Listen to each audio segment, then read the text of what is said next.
Asante kwa kuja, wala sikuwa na shaka juu ya safari yako, lakini leo mwanafasihi wako wa Kibantu, mkombozi wa fikra, mkuu wa kaya, hapa nimekalia vigoda vitatu: kigoda cha kwanza cha TFF, kigoda cha pili cha Simba Sport Club na kigoda cha tatu cha Young Africa.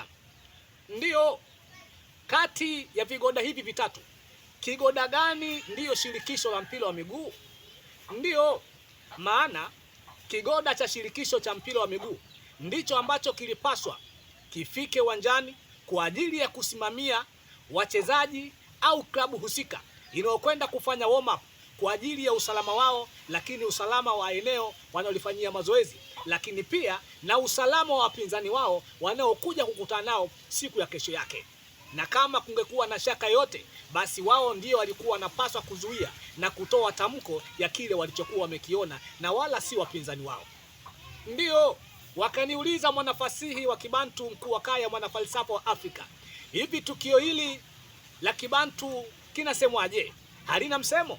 Ndipo tukapata msemo unaosemwa, kamwe kidoto cha togwa la mtama hakiwezi kugeuka kuwa ungo, na kamwe mwenye maji hawezi kumpisha mpita njia.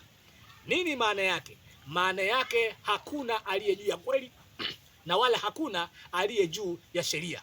Lakini hili linaonekana ni sawa na kusema mkubwa halaumiwi. Sasa nikuulize swali, maana wakati mwingine pia swali ni jibu. Hivi ni yupi aliye juu ya sheria ya mwenzake, au yupi aliye juu ya mwenzake kati ya TFF au Young Africa au Simba Sport Club? Hivi ni yupi kati ya hao ndiyo shirikisho la mpira wa miguu? Asante kwa kuja.